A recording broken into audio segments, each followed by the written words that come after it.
sont là.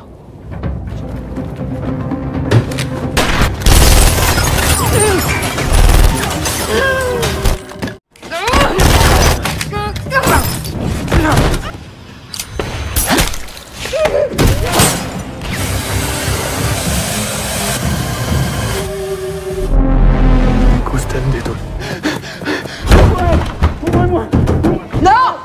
Je suis désolé.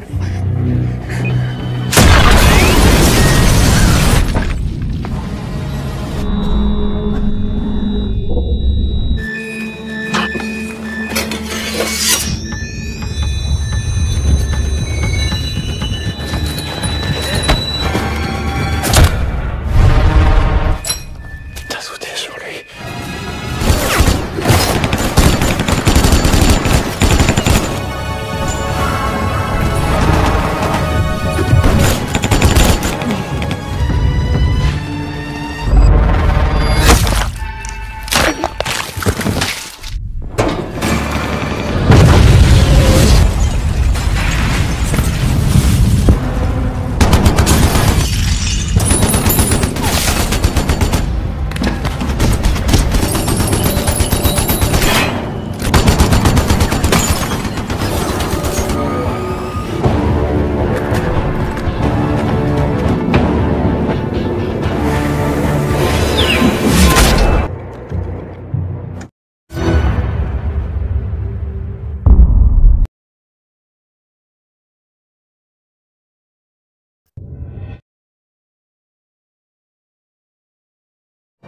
Selma!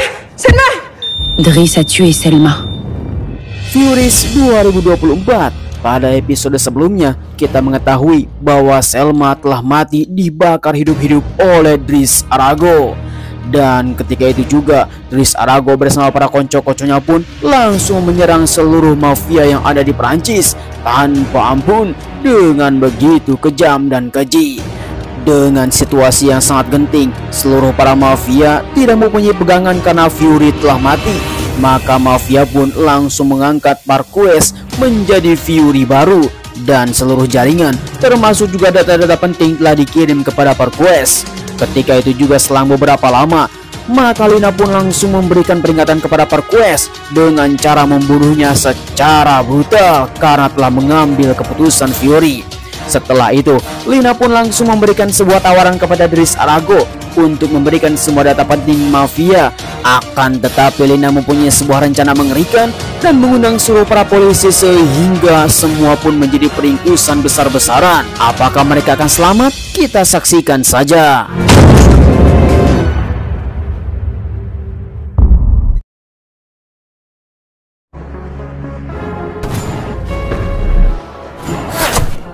Di awal episode 7 ternyata perjalanan peringkusan pun telah gagal karena anak buahnya Marquez telah menghadang seluruh para polisi sehingga terjadilah baku tembak mengerikan.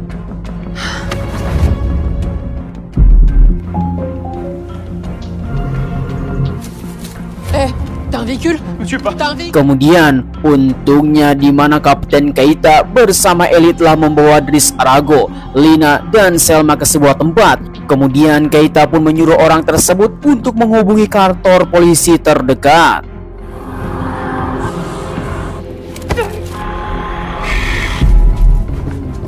Selang beberapa lama setelah itu, mereka pun telah datang ke sebuah tempat untuk melakukan perlindungan karena semua para konco-konconya Marquez akan mengejar sampai ke tempat ini. Tiba-tiba saja ada panggilan masuk.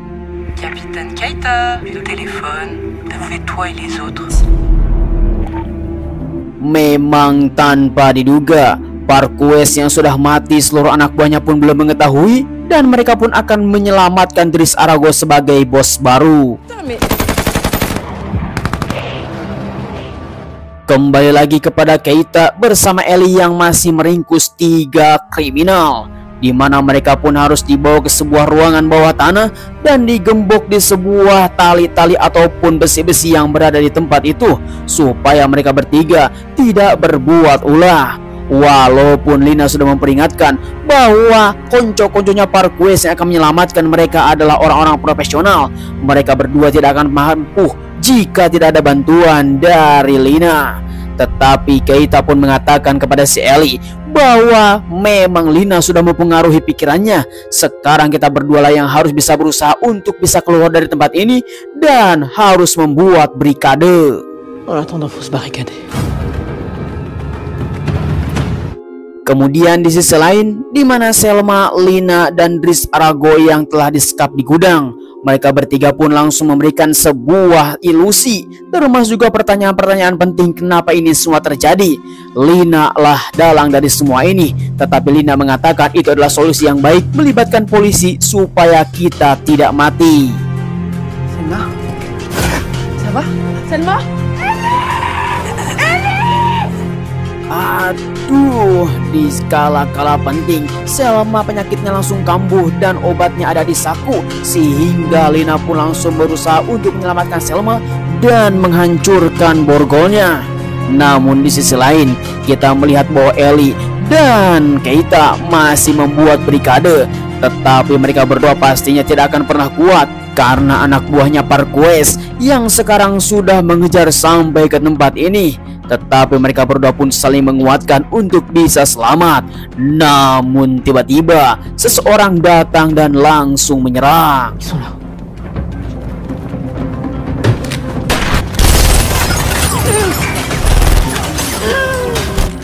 Ya, situasi pun semakin genting, di mana Lina langsung membuka borgol yang satunya untuk bisa keluar dari tempat ini dan langsung bisa bertemu dengan Ellie. Namun sayang sekali pembunuh dari Parquez datang dan menyerang. Lalu tiba-tiba Lâche ton arme. GG sekali, mereka pun langsung saling todong-menodong. Tetapi ketika 40 detik yang lalu, di mana Selma telah membebaskan Driss Arago untuk menyelamatkan Lina, namun apa yang terjadi di mana Ellie akan dibunuh. Namun di sisi lain, kita melihat anak buahnya Parquez yang masih dalam perjalanan. Tiba-tiba saja mereka semua dikagetkan ada seseorang yang menyerang secara brutal. Sungguh mengerikan.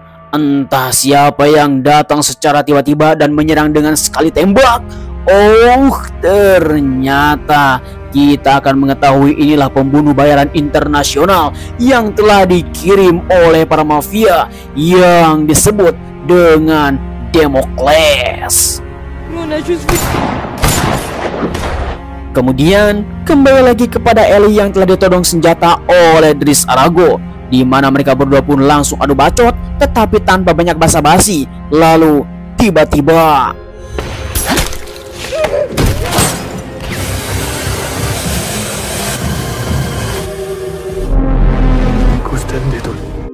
GG sekali, masalah pun semakin terbelit-belit. Di mana Damocles telah diturunkan, Selma pun merasa tidak percaya kenapa para mafia ini mengirim Damocles, padahal bayarannya sangatlah mengerikan. Bahkan mereka pasti tidak akan bisa membayar dan pastinya berhutang kepada Damocles.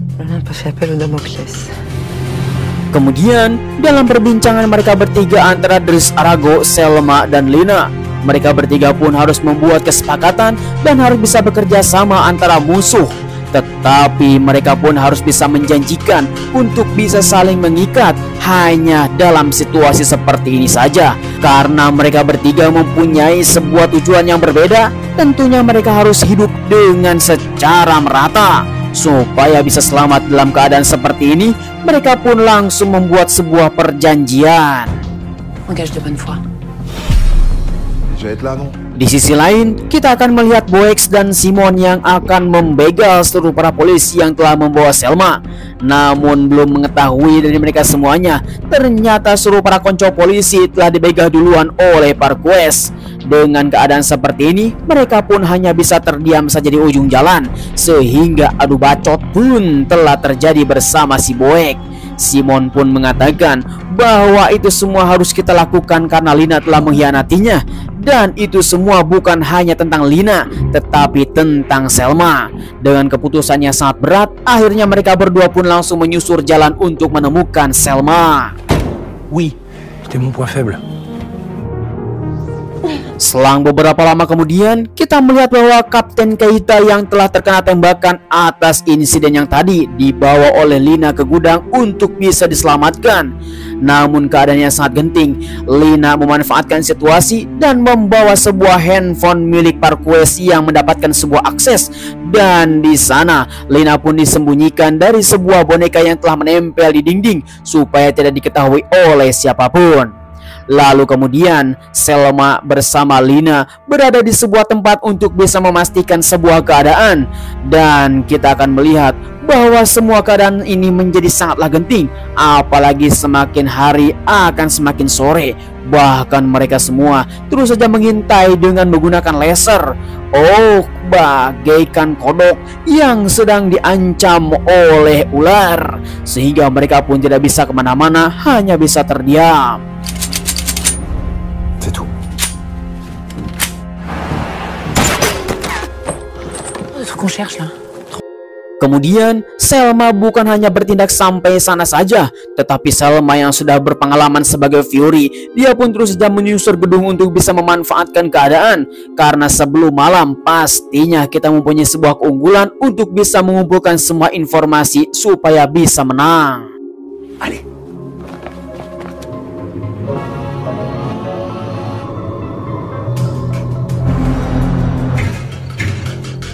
Aduh, tak terasa malam pun telah tiba.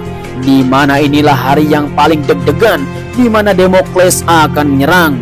Kemudian Ellie pun bertanya kepada Fury, bagaimanakah dirinya bisa berguna untuk bisa menyelamatkan nyawa kita masing-masing. Selma pun mengatakan kepada si Ellie untuk pergi ke dapur. Barangkali ada sesuatu yang bisa digunakan untuk melakukan perlawanan. Tanpa banyak bertanya, maka Ellie pun langsung menuruti apa yang dikatakan oleh Selma. Singkat waktu, Ellie pun langsung berada di dapur untuk bisa mendapatkan sebuah petunjuk dan beberapa alat yang telah dibawa dikumpulkan di dapur tersebut. Namun apa yang terjadi? Lalu tiba-tiba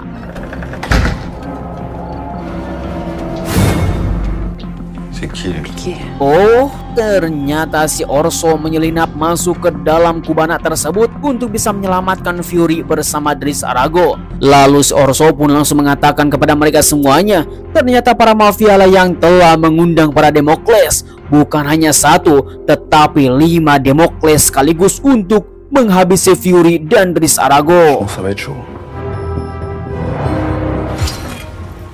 Kemudian malam pun terus saja berlarut, di mana Selma langsung melakukan perbincangan bersama Driss Arago untuk tidak macam-macam kepada Lina.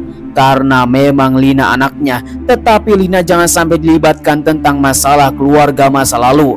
Semuanya harus bisa berjalan dengan normal dengan keadaan yang telah dibangun selama 20 tahun yang lalu. Tetapi di antara mereka berdua masing-masing mempunyai sebuah tekad yang berbeda. Qu'est-ce que tu fous?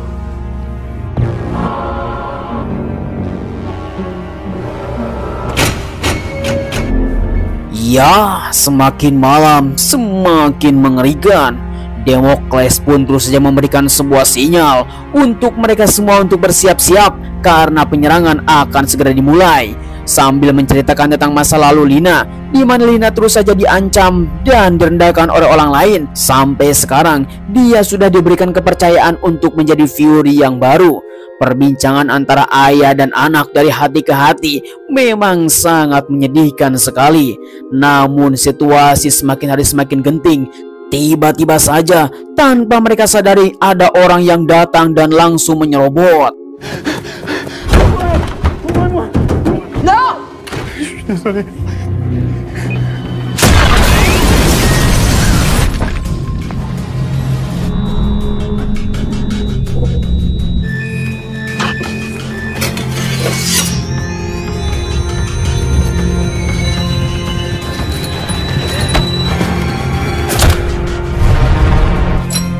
T'as sauté sur lui.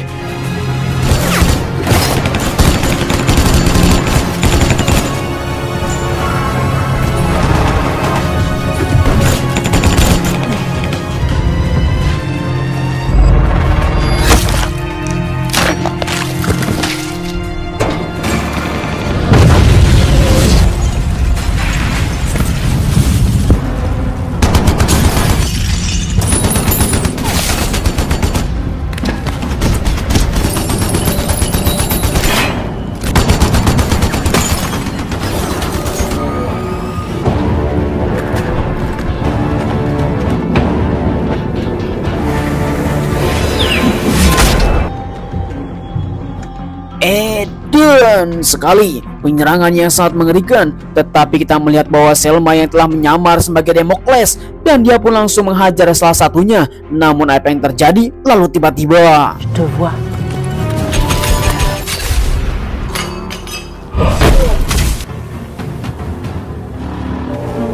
C'est comme ça. Vous en avez mis du temps. Bon, vas-y, là, finis-le, là.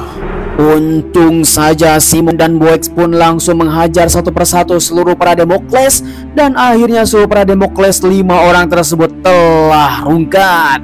Tetapi di sisi lain kita melihat bahwa Lina yang kelelahan mencari ayahnya yang bernama Driss Arago. Kemanakah dirinya? Driss? Papa? Père l'a pris, il est parti. Tanpa diduga, Keita pun langsung menurunkan senjata kepada Lina, mengatakan bahwa HP tersebut telah dibawa oleh Driss Arago. Tetapi sayang sekali itu adalah HP yang paling berbahaya. Namun Keita tidak peduli karena mempunyai dendam pribadi kepada Lina. Lalu tiba-tiba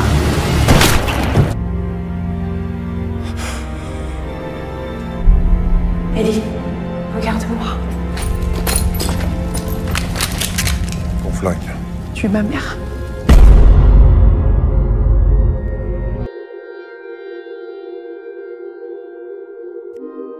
sungguh mengerikan. Sebelum episode ini berakhir, kita akan melihat 25 tahun yang lalu di mana Kahina itu adalah ibunda dari Lina, yang ternyata keluarga Kahina adalah keluarga polisi yang telah jatuh cinta kepada sang teroris.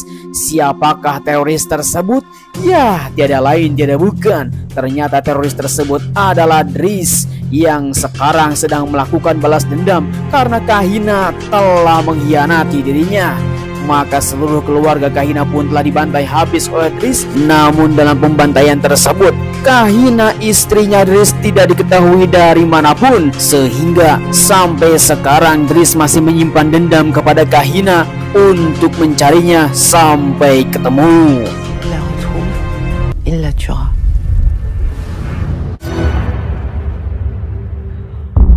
Ya, semakin hari semakin edan. Bagaimana kawan-kawan semuanya film yang satu ini? Episode yang sangat menegangkan, di mana Driss Arago telah menemukan sebuah ponsel untuk mengetahui letak posisi kereta lapis baja yang sangat rahasia para mafia. Dengan kereta tersebut bisa menemukan siapa saja yang ada di dunia ini, yaitu menemukan Kahina. Kita akan bahas di episode selanjutnya. Jangan kemana-mana, hanya di Kadia GC. Supaya kalian mendapatkan film terbaru, silakan klik tombol subrek dan nyalakan loncengnya. Terima kasih.